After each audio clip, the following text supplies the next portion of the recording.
Olá, tudo bem? Hoje a Câmara dos Deputados começa a discutir a reforma do Código Florestal.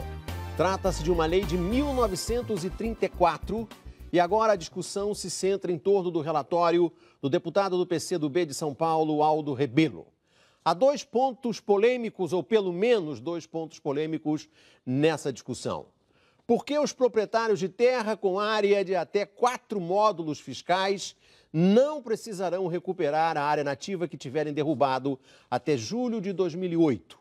O segundo ponto, também polêmico: quantos metros de vegetação devem ser preservados nas margens dos rios? 30 metros ou 15 metros? Eu vou conversar com o deputado Aldo Rebelo, que está em Brasília, e também depois eu vou conversar com o cônsul-geral dos Estados Unidos no Rio, Dennis Hearn. Ele é responsável por um projeto pioneiro. Ele levou o ensino de inglês a uma favela pacificada do Rio, ao do Morro do Cantagalo. Mas antes vamos falar da reforma do Código Florestal. Eu converso com o relator, Aldo Rebelo. Deputado, é um prazer recebê-lo aqui no nosso programa. O primeiro ponto que eu gostaria de discutir, evidentemente, é essa questão sobre os proprietários de área com terra até 4 módulos que não precisarão recuperar a área nativa que tiverem derrubado até julho de 2008. O senhor sabe melhor do que ninguém que esse ponto se tornou um ponto extremamente polêmico. O acusaram de dar perdão a desmatadores. E eu gostaria de saber o que ficou efetivamente no seu relatório e por quê. A primeira coisa, Paulo Henrique, é que não há em nenhum país do mundo esse instituto da reserva legal. A reserva legal existe unicamente no direito brasileiro e nós aqui adotamos e vamos manter na lei que um produtor de soja na Amazônia usará apenas 20% da sua propriedade, enquanto o produtor de soja nos Estados Unidos usará 100% da sua propriedade. Mas, em razão das exigências ambientais, esse princípio será mantido. A propriedade respeitará 20% de reserva legal na Mata Atlântica, 35% no Cerrado e 80% na Amazônia, que é praticamente 60% do território do Brasil. Em função dessa situação, eu achei, ouvindo todos os produtores e visitando todos os estados, que aqueles proprietários que pela lei são considerados os pequenos proprietários, detentores de até 4 módulos fiscais, que esses declarem como reserva legal aquela que existe ou que existia até julho de 2008 e não seja obrigado a recompor, a arrancar feijão, capim ou milho ou café para plantar mata, porque nós temos muita mata para preservar e não precisamos impor a esse pequeno produtor, que já vai ter que proteger o rio, o morro e a encosta, mas a recomposição de uma floresta original que ele não tem e que pode comprometer a sobrevivência dele. Agora, deputado, quando o senhor fala de 4 módulos fiscais, dependendo da área, nós podemos chegar a áreas razoavelmente grandes, como 400 hectares, não é isso? Não seria uma área suficientemente grande para que a responsabilidade de replantar pelo menos uma parte da área nativa pudesse recair sobre esse proprietário? Esse proprietário de um pouco mais de 300 hectares é o proprietário da Amazônia, porque o módulo fiscal varia de município para município. Em São Paulo, Rio Grande do Sul, Santa Catarina, ele fica em torno de 70, 80 hectares, 90. No Centro-Oeste ele chega a 200 hectares e na Amazônia ele chega a 400 hectares. O problema é que se você impuser a um pequeno proprietário de 400 hectares na Amazônia recompor 80% de reserva legal na sua propriedade, ele, para ser um minifundiário, tem que começar sendo um latifundiário. Se ele tiver 400 hectares e ceder 80% da sua área, numa região onde não há mercado, onde não há logística, onde os preços e a renda da terra é muito baixa, você praticamente inviabiliza esse pequeno produtor. Quando o senhor conseguir aprovar, se o senhor conseguir aprovar essa providência com relação aos 4 módulos fiscais, o senhor estará atingindo quanto % dos proprietários rurais do Brasil? de 5.200.000 proprietários, aproximadamente 4.300.000 são pequenos proprietários. Eles são a imensa maioria em número, mas uma imensa minoria em área. Para você ter uma ideia, no Nordeste, os proprietários de até 5 hectares somam mais de 50% do número de proprietários, mais da metade do número de proprietários, e apenas 2,9% da área nas propriedades. Ou seja, é um número grande de propriedades, mas um número pequeno de produção agrícola. Não. Aí é outro paradoxo. Eles produzem em uma área pequena, mas representam mais do dobro proporcionalmente da produção agrícola. Por quê? Porque é uma produção intensiva, de uso muito intensivo do solo, da área da propriedade. Então, apesar de ocupar uma área menor, eles produzem em grande escala. Em algumas culturas, tipo feijão, por exemplo, mandioca, esses pequenos proprietários chegam a mais da metade da produção. Então, quer dizer que essa providência que o senhor adota no seu relatório é uma providência, se eu entendo bem a sua estratégia, para proteger o pequeno proprietário rural brasileiro que produz para si e para sua família. Produz para si, para sua família e para alimentar também a população, porque esse proprietário não poderá se beneficiar dos mecanismos de compensação de reserva legal que estão ao alcance dos grandes. Por exemplo, um grande proprietário em São Paulo, por essa lei, poderá compensar a reserva legal que não tem na sua propriedade até fora do estado de São Paulo. Mas o pequeno proprietário, ele não tem escala, não tem recurso para fazer servidão, para ir comprar uma área de reserva legal no mesmo bioma fora do estado, porque ele não tem escala para isso. Portanto, é preciso cuidar da sobrevivência dele, porque já está difícil pela renda que ele obtém.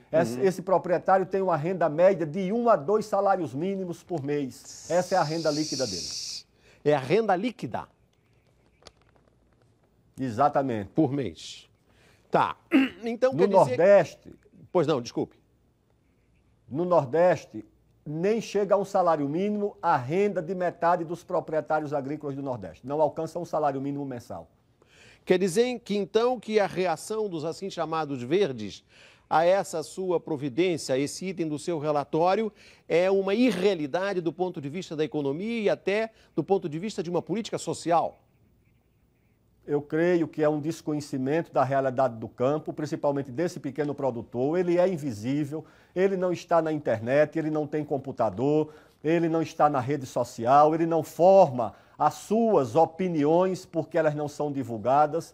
Ele é estranho ao mundo urbano, é o agricultor que mora na roça, ele não é a classe média rural que tem casa na cidade e casa no campo, ali está o aluguel, a água, então a vida dele está ali. E se você der um empurrãozinho, ele sai de lá porque já está sobrevivendo com dificuldade.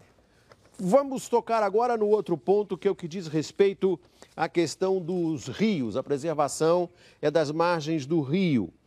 Nas margens de rios pequenos, a regra é proteger 30 metros de vegetação e, aparentemente, houve uma mudança para proteger 15 metros de vegetação. Essa mudança efetivamente faz parte do seu relatório final e, se é, por que o senhor fez isso? Faz parte, por quê? Porque a metragem atual da área de proteção do rio, que é a chamada mata ciliar ou vegetação ciliar, é a da margem do rio, o Código de 65 estabelecia uma metragem que começava em 5 metros para rios de até 10 metros e avançava até 100 metros para os cursos d'água de maior largura. Nos anos 80, essa alteração foi realizada e o que era 5 metros passou para 30 e o que eram 100 passaram para 500. Essa legislação também não existe em quase nenhum país do mundo. Os Estados Unidos não adotam metragem alguma, nem a Europa. Quem adota, por exemplo, como a Austrália, adota uma metragem muito modesta que começa em 5 metros e termina em 20, ou seja, a maior metragem da Europa, da Austrália, é menor do que a menor nossa, que é 30 metros. Pois bem, aí eu disse, para as pequenas propriedades, exigir 30 metros de cada lado em um córrego é praticamente você transformar toda a propriedade em uma área de preservação permanente. Cansei de ver isso do Rio Grande do Sul a Roraima, ao Nordeste, a São Paulo, pequenas propriedades que terão confiscadas áreas de até 70%, 80% do total. Eu disse, então vamos fazer o seguinte, para as pequenas propriedades, onde houver córregos, riachos, você estabelece uma metragem de 15 metros para córregos de até 5 metros de largura. Mas o movimento ambientalista não aceitou, o governo também contestou, e eu disse, então, vamos fazer um outro acordo. Mantém os 30 metros, mas para aquele que não tem mais os 30 metros, que só tem 5 ou 10, você só obriga a recompor até 15 metros. Por quê? Porque numa propriedade de 5 hectares, 100 metros de fundo por 500 de frente, se passa um riacho no meio da propriedade e você tira 30 metros de cada lado, você levou embora 60% da propriedade.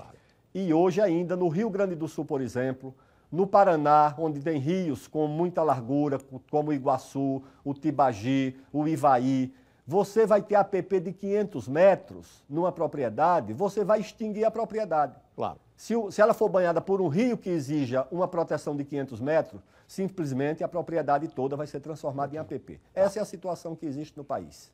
Agora, deputado, o senhor deu o exemplo dos Estados Unidos. Nos Estados Unidos, o Brasil hoje, o produtor de soja, digamos, no norte de Mato Grosso, ele só vai plantar em 20% da área, e nos Estados Unidos o proprietário e o plantador de soja pode plantar onde bem entender. Na Austrália, a proteção é da margem do rio, é completamente diferente, muito menor do que a do Brasil. Eu lhe pergunto, por que o Brasil ficou agora com essa febre? Com essa febre, aparentemente trata-se de uma febre?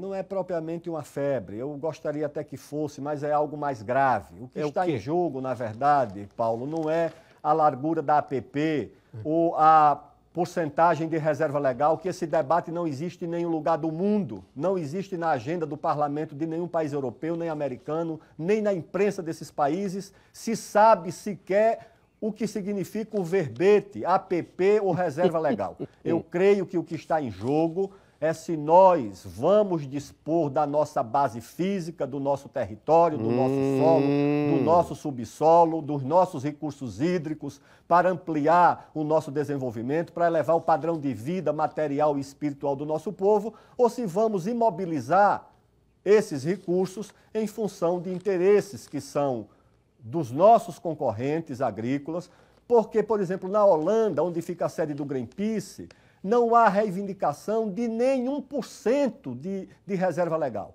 Não há meio metro de APP, nem meio metro de APP o Greenpeace exige na Holanda. E aqui nós temos que dar 500 metros de um rio que neutraliza uma boa parte das propriedades que margeiam os rios ou que são margeadas pelos rios mais importantes do país. O senhor diria, então, se eu entendo o seu raciocínio, que isso tudo deriva de uma tentativa de fazer com que o Brasil tenha um espaço físico de produção agrícola e mineral menor do que efetivamente Deus lhe concedeu? Mas é verdade, porque nós já perdemos entre 95 e 2006, segundo o censo agropecuário, nós já reduzimos em 23 milhões de hectares a nossa área para a agricultura e a pecuária. Para você ter uma ideia, no nosso estado de São Paulo, se nós aplicarmos a lei de hoje, nós teríamos que confiscar da produção 3 milhões e 600 mil hectares.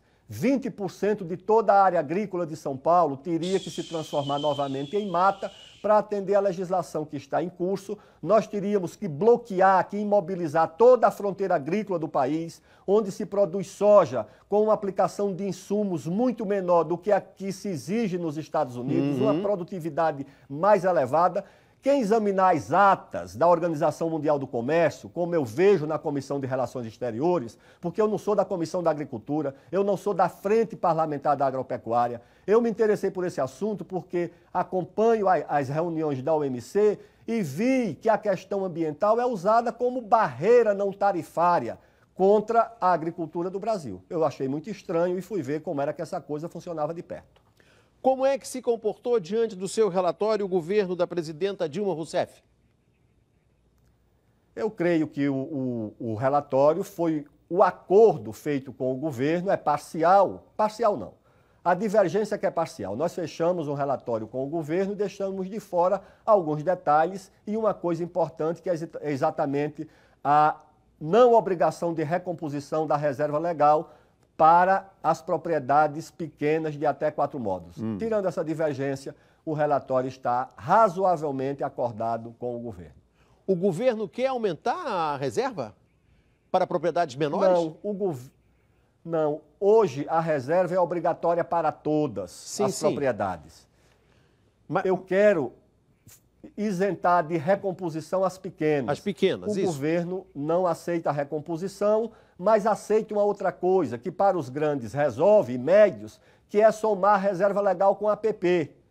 A compensação fora da propriedade. Isso tudo para os médios e os grandes resolve. Os pequenos não têm condições de resolver dessa forma. E por que o governo Dilma é contra os pequenos proprietários rurais? Eu acho que não é contra os pequenos proprietários rurais. É que há talvez um desconhecimento e uma ideia de que essa solução de somar reserva legal com a APP pode resolver para os pequenos. Mas talvez eles não tenham consultado como eu consultei, porque isso é uma estatística perdida no censo agropecuário de 2006, Paulo Henrique. Eu fui atrás e vi que as pequenas propriedades do Nordeste somam até 5 hectares e são mais da metade das propriedades. Talvez o governo não conheça esses detalhes e não faça ideia exata do risco que é a sobrevivência desses pequenos proprietários em todo o Brasil. Mas o senhor, como deputado da base do governo, relator de uma questão tão transcendental, tão importante, não teve oportunidade de fazer essa ponderação ao ministro Palocci, ao ministro da Agricultura, à presidenta? Fiz várias ponderações, não à presidente Dilma, porque não estive com ela tratando desse assunto, mas fiz ao ministro Palocci, à ministra Isabela, ao ministro Rossi, mostrei, mas ainda não foi possível. Apresentaram, inclusive, a possibilidade, o ministro Palocci, de que houvesse uma compensação financeira, um pagamento por serviços ambientais a esses pequenos proprietários, mas desde que eles desocupem a área onde estão plantando feijão, criando uma cabra, plantando melancia ou macaxeira. Eu acho que essa solução pode até ser discutida, mas retirar simplesmente a base física, a área onde essas pessoas trabalham, eu não acho que seja uma coisa nem ambientalmente uma solução adequada. Isso é ambientalmente iníquo e é socialmente uma calamidade. Última pergunta, deputado. Qual é a possibilidade que o senhor vê do seu relatório ser aprovado no Congresso? Eu vejo quase que 100% de possibilidade. Eu acabei de fazer uma reunião há pouco com os líderes da base do governo, o PCdoB, o PSB, o PDT, o PMDB, todos os partidos, inclusive o próprio líder do PT, que tinha mais um pouco de cuidado, também agora diz que acha importante que se aprove no acordo final entre as ressalvas do governo e aquilo que eu pus no meu relatório. O líder do PT que o senhor se refere é o Paulo Teixeira? É o deputado Paulo Teixeira, que esperava mais uma manifestação do governo, mas que agora acha, embora não concorde com tudo, mas acha que o relatório precisa ser votado. Deputado Aldo Rebelo, foi um grande prazer, muito obrigado por seus esclarecimentos. Vamos voltar a tratar desse assunto, espero.